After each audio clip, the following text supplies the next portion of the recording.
Hello and welcome to another edition of From the Toe podcast. We're again quite very kindly sponsored by SMC Sports Agency.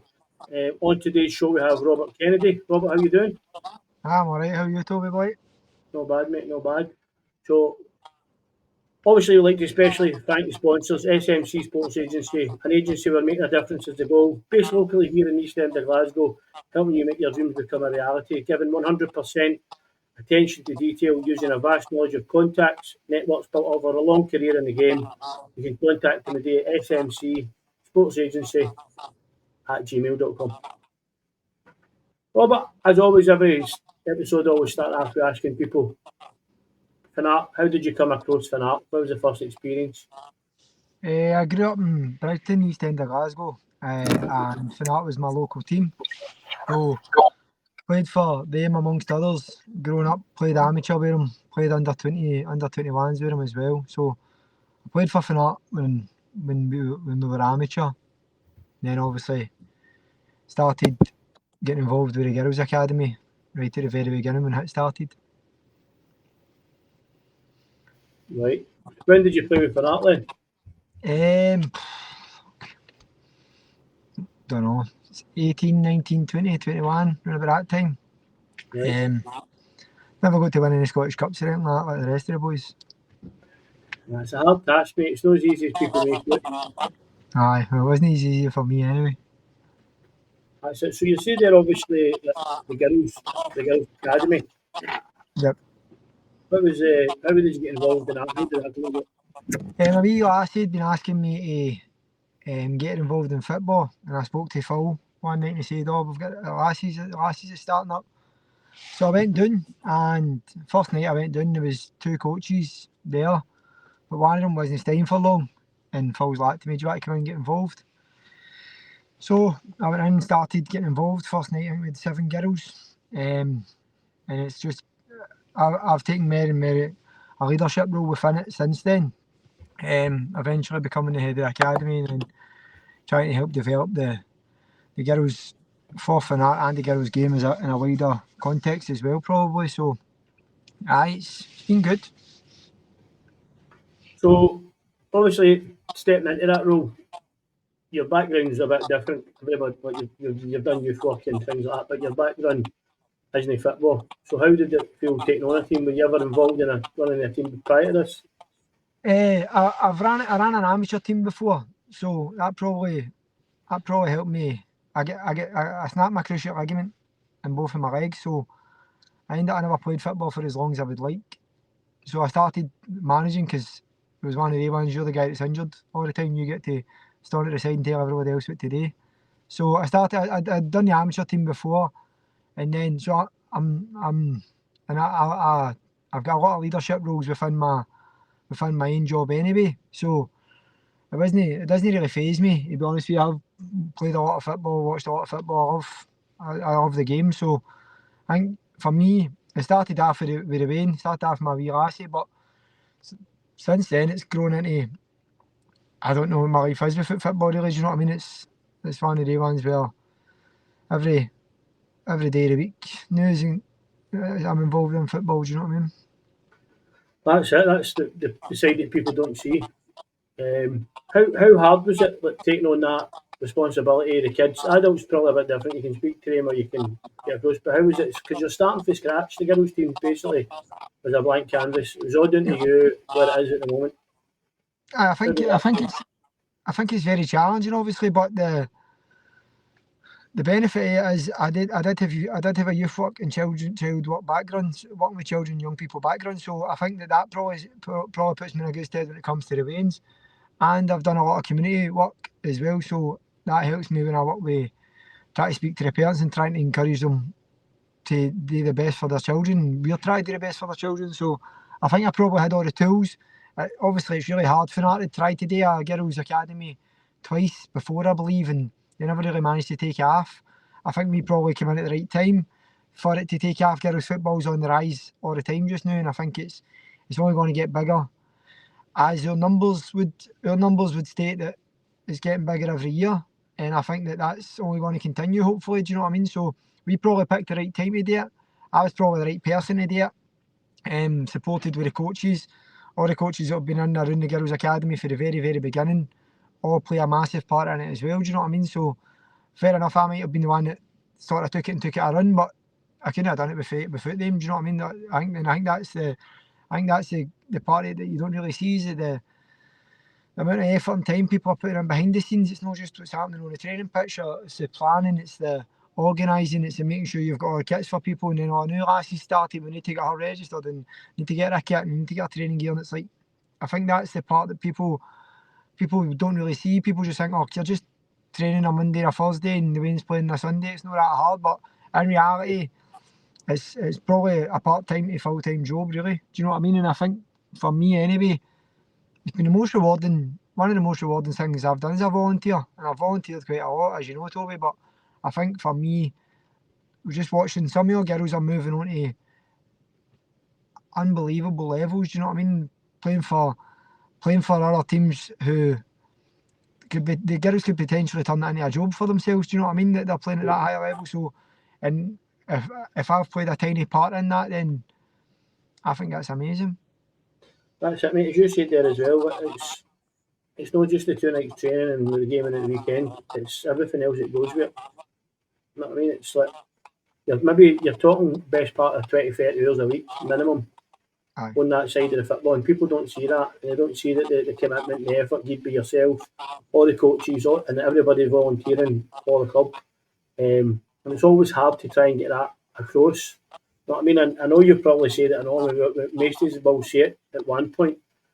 If you're standing at the side criticising us and you want to be saying stuff, why not put a track on? Why not come and do the badges? Why not come and support and help the team rather than just sitting there and being critical or disruptive because wee Billy, wee Jessica or whatever might not be getting the game that you want them to be? Come and support the guys. You know what I mean? And that's the hard part of it. It's getting up your time, and you're working 40 hours a week probably, right? Maybe more, because you're obviously not your day. And on top of that, you've got 2 girls that play football and you're at them. And you've got your training at different areas. There's no different training. Obviously, it used to be the green, but now it's at Crown Point. But then there's the wee ones playing away elsewhere now. How do you fit all that around? How do you manage that time management wise?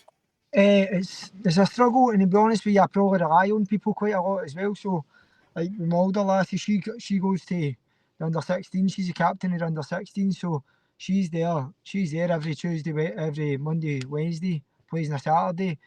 My younger lassie obviously plays pro youth, so no pro youth, next gen they call it for the girls. But so for me, it can be a challenge.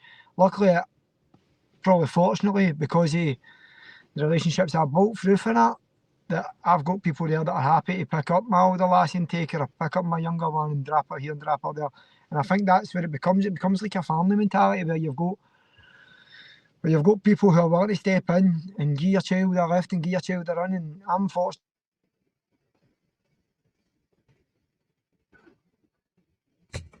Just waiting Robert coming back. Hi Robert, we get cut off there. So you were saying it was like a big family. Aye, I think that's the essence of grassroots football. At the end of the day, it's like we rely on one another. I've picked many children up. Many parents have picked my children up. I think we're all encouraging one another. And I've just left an under 10s game the other now, and my wee lassie doesn't play for Finnart girls anymore. And everybody's asking her how she's getting on, and we're all proud of you. And somebody's like to her, "Oh, you're the face of Finnart," and all that. And it's like, I think that's the most important part of it. And as you're talking about earlier about people standing at the side and criticising, it's probably more prevalent in the boys' game than it is the girls' game, to be honest with you. I think the girls' game is a lot more family orientated.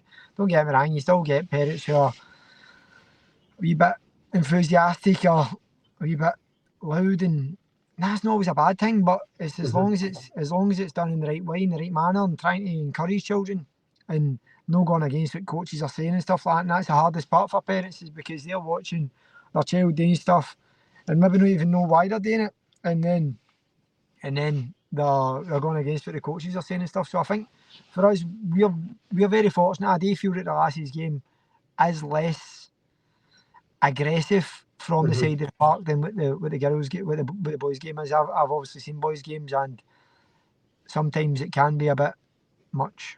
Boisterous, we'll say. Aye, boisterous, aye. What would you say is the hardest thing about running a team? The hardest thing is probably the finances, to be honest with you. Trying to make sure, because we're for an area of mass deprivation, I know, Toby, so trying to make sure that we've got enough finances to sustain the training. The weekends you're paying 50, 60 quid for a pitch, you're then paying 50 quid for a ref for 4 teams, and trying to make sure all the girls have all got their kit, and all of that comes from parents paying their fees, do you know what I mean? And some parents are struggling, and I think that's just a societal thing where everybody's struggling. Do you know what I mean? So that can be hard, and that's something you've got to manage and try and make sure that parents feel supported enough to come and speak to you about stuff like that and say, listen, it's just not there for me now. And then that's about us as a club trying to make sure we try and support families as much as we possibly can. Do you know what I mean? Definitely, and that's a big thing. It is about supporting the kids. And if wee Billy or wee Jessica, as I say, they've not got the funds or their parents are struggling, that's when we step in and help as a club, because we know that it's not the kids' fault, and the kids shouldn't be hampered because unfortunately they're in a situation like that. And it's happened to everybody. I mean, everybody, and even ourselves, mate, we've had times where we've struggled through, or we've never really wanted for anything, but there's also been times where our parents have went afoot to get us. And that's what it's about, you know what I mean? So I can see that. I think that we're saying it's not the kids' fault, but a lot of the time it's not the parents' fault either. Like it's just the current environment, as everything's getting inflated, everything's costing more than it did. Everybody's got less money in their pocket, and it's a challenge. And that's before we even got into anything like talking about addiction issues or anything like that. Well, it's just very challenging for people in our area, and we've got to be sensitive to that. Do you know what I mean? It's about us making sure that we can be supportive as we can possibly be without jeopardising or putting at risk what we're trying to do for the girls. So that's a balancing act. I think that's probably where the biggest struggle becomes, because let's be honest, clubs like ourselves, grassroots clubs, should be getting more support from, I don't know, councils, funders, anybody. They try and get what we talk about. We've got an obesity epidemic, and we've got children stuck in the house playing on computers and laptops, and it's stuff that gets people want to moan about it all the time. And it's like, well, that's fine, but I'm at the house 4, 5, 6 nights a week, trying to do my best, wanting to do it voluntary, and still struggling for the finances to pay for the pitches. Like Glasgow City Council's pitches have just went up. Did you? Have your other councils? It went up from 60, 72 just for your 7-a-side pitches. Aye, and I think that's a problem across the board for mostly all the councils, is that they're struggling as well. So it's like, we need to raise the fees, and then their fees raise your fees, and it's just there will be children missing out on football purely because of finances, which in this day and age is shocking. Which in any day and age is shocking, but in this day and age especially, because there's nowhere for kids to go. If a man goes outside and kicks a ball about, the first thing that happens is somebody puts a complaint in. Somebody moans that they're banging the ball after wards. You know what I mean? So it's like, so what are they meant to do? What's the children meant to do? And then we wonder why they get into disruptive or antisocial behaviour. Do you know what I mean? It's like, we're giving them an option. We're giving them an opportunity and a chance, so that at least the funders could be doing is helping you a wee bit with that and bridging the gap that we're short for us. So I totally get that, mate. I get it. Obviously, the clubs, this is a wee bit after, the club's got a pathway, and the girls will be part of that as well, because what we'll be hoping in the future is the girls' team go right through, and then we'll get a ladies' team. We're not looking to away from it, Toby, to be honest with you. We've started with mini kickers. Well, mini kickers have started now. That will then feed into our under-8s team. We've already got under-10s, 12s, 14s and 16s. Some of the girls in the 16s will move up to an under-18s team, which we'll need to try and recruit players for. And then beyond our under-18s team, you're probably talking getting a women's team set up for there. So you could be talking 2.5 years. In reality, you could probably take this under-16s team next year and turn them into a female team, because you can play for 15 years and above. You can play women's football. So we're probably a couple of years away for that, and then we've got the full pathway. The girls have all just moved to Crown Point as well, so got to start trying to turn that into the home of the girls' football for Finnart, and try and give ourselves a bit of a home and an identity based around that. Do you know what I mean? So I don't think we're a million miles away from it, and I think that if we do that, then we can then start to look at having a team within the women's professional levels essentially, Mhm. the pyramid. The same way Finnart senior teams within the pyramid. That's my aspirations now. No, that's it, mate. Obviously, big thing is you've been there for how long? You've been to the academy? 4 year. 5 years, 4 year. 4 year, aye. Biggest achievement for you, or the best thing you've seen or done, or you've hit as part of your team. You know what I mean? What's your biggest achievement? There's probably a couple of them. From a personal point of view, one of my biggest achievements is getting to where it is today, and getting us to have almost 100 girls out weekly playing football. I think it's a massive achievement. It's not me that does that. That's everybody. Do you know what I mean? We're all pulling that same direction. On a personal level, my wee lassie's developed unbelievably through Finnart, and we'll be forever grateful for what's happened to her. And she's aspiring to go and now be a professional football player and is on the pathway to go and do that. So on a personal level, that's probably the biggest achievement for me. But I think the biggest achievement for the club as a whole is the amount of girls that's moved on to next gen. Last season, I think we had something like 13 girls move on to Rangers, Celtic, Hearts, Motherwell, Kilmarnock. These are big clubs that we've now got relationships with, and Motherwell as well. So these are big clubs that we've established relationships with, and we can give children in our area who wouldn't otherwise get that opportunity to move on and play at that level. We have now got the links and connections that if I phone somebody up and say, come along and see her, 9 times out of 10 they're probably going to come and see her. Do you know what I mean? So I think that's a massive thing, Toby, because we're giving these lassies an opportunity to go and become whatever they aspire to be. And I think it's about aspirations are there for these kids, and it's up to us to try and support them in the aspirations as much as possible. That's it. You've got an opportunity. You've got them links, as you say, and you've got relationships with these other teams that we can get our girls to go there. And they also know as well, this is the thing with the boys as well, if they go there and it's not working out, they're always more than welcome to come back, do another couple of years, then go back up, you know what I mean, and learn a wee bit more. So that's already happened. That's already happened. Some of the girls, one or two of the girls who moved on to other big clubs, so to speak, have come back to Finnart, didn't work out for them, and they go again. And I think that's the thing. It's about us then helping to drive them again and push them to that level that they aspire to be. Some of the girls just want to come and play football with their pals. Some of them just using it as a social activity and just a keeping fit activity. But some of the girls have got real aspirations to go and make something of themselves in the game. Do you know what I mean? Which is huge for children in East End of Glasgow. Do you know what I mean? And as you just said, I know earlier on and touching back on it, the obesity and getting them out the house, all that filters in. So Finnart's not just football, it's about educating and giving them obviously physical activity as well. Because you're saying that girls maybe just turn up for the physical aspect to it, the part of the club, and friendships and that. And listen, these friendships will last a lifetime because you know yourself, happens with us. When we played with a team, you still speak to guys you played with 20 years ago. You know what I mean? So I think for us it's about the football's the way in enticing them in and getting them involved in something, making them feel part of something. But also we're trying to produce good people here, and I think that's the thing. It's about giving them the right moral values, showing them that they work hard, they get results, and it's about us being positive role models in their lives. Now, most if not all of their children have got good positive role models in their parents and stuff like that. But you can never have too many positive role models in your life, Toby. Do you know what I mean? I think that's where myself and the rest of the coaching team right across the academy come in. Aye, that's it. And it gives them somebody to look up to. And as you say, like, giving them that opportunity and a wee bit of grounding as well, something to achieve.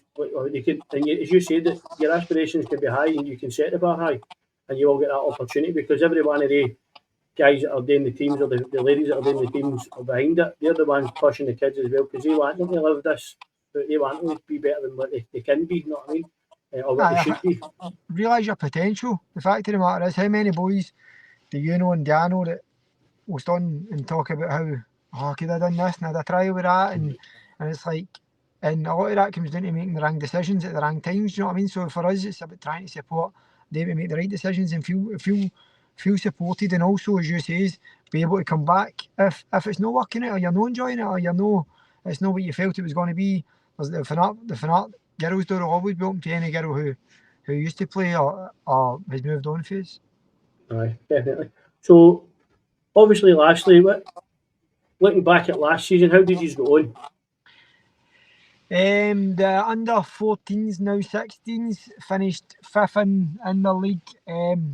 They went through a run of 7 games where they never won, and then they went through a run of 7 games where they couldn't get beat. So it was a bit of a struggle for them. The 12s done really well. They're now 14s. They've just gone into their first season at competitive football. There was another 14s team. They done really well. I think they finished 3rd in the league. For their first season in at competitive football, that's a really massive achievement. Our 2 12 teams done well. Our tier 1 team went undefeated bar 1. I think we could beat 1 game, and our Blacks started a bit shaky and went right on. The under 10s teams are both of them. 3 of them there was last season. All of them exceeded the expectation. The 3 of them ended up really challenging, and don't get me wrong, it's non-competitive, but every game was competitive for them. Like they were in about it and with each other. So I think the academy's in a really strong position for the amount of girls we're bringing through and the amount of talent we're growing. I think that we did take a bit of a hit last season because, as I say, we lost 13 or 14 players who are now moving on to next gen or YPL. So You're doing something right, but well, you're doing the right job. I think the problem is for quite a lot of grassroots clubs, it's looked at as your next gen clubs or your YPL clubs coming in and ransacking your team and taking your players and blah blah. And I've always tried to avoid that with your club. Like if Hamilton come in for one of the last tomorrow, I'm like, all right, let's see what we can do here, or Kilmarnock or Kilmarnock or Rangers or Celtic, because the fact of the matter is, we are a grassroots club. We have not got a full pathway we can offer, and the whole point of this full thing is to try and give girls opportunities. And with these other clubs, the opportunities are massive for them. Do you know what I mean? So we can't hold any of them back, and I think we'd be doing ourselves a disservice if we did, to be honest with you. Aye, definitely. Looking forward, obviously you're saying now trying to make Crown Point into like a home for the girls. Just on that, obviously we're looking for a Wildon Marine facility. Do you think when we get that facility, that's the final piece of the jigsaw, and everything can be running for there, everything can come out of there, and I think that will be the actual foundation, the building blocks of the future? Aye, I think that having your own home is the first and foremost point where you can then start putting in roots and starting to actually build something with a bit of sustainability, a bit of we need a home to make sure that we can then start to grow the club to where it wants to be. I know from myself, the amount of boys and girls who are looking to get into football is unbelievable, and unfortunately we've outgrown the lets and stuff that we can access. So in order for us to grow now, which is what we need to do, I think that getting marine facilities is a massive springboard for that. And getting marine facility probably puts us about 5 or 6 years further down the line than where we were. I think within 2 or 3 years you'll see us flying. And when I look at other clubs who I've seen who've took over facilities and they've got their own facility, in comparison with them, we're probably a similar size club, similar size amount of children, similar senior team, under 20s and stuff. But that's the one piece that's missing. And I think the problem is, it's been promised to us probably 3 times now, Toby. Do you know what I mean? For different areas, and this is in through business plans, and we've done piles of work to get within facility, to have the rug swept out from under us probably twice now, maybe 3 times. So I think getting that signed and sealed and because we've got a good team of grafters across both academies, and when that's signed and sealed and we move in, and we'll all be up there and putting the graft in to get it as good as we can. Do you know what I mean? So I think that as soon as that starts to become a reality, I think that'll be like a springboard that'll fire us about 5 or 6 years down the line. No problem. Robert, it's been a pleasure, mate. Thanks very much for taking the time out. I know obviously the girls are learning, you're doing it the football now, so that's appreciated. snuck in the motor to do the podcast. That's it. The last word always goes to the sponsor. So it's SMC Sports Agency, and it's Stevie. Stevie is obviously part of the Finnart as well, but he's a kit man. We've got a podcast for him coming out very soon. So just a wee bit about that. SMC Sports Agency, we're making things that happen. Difference in goal.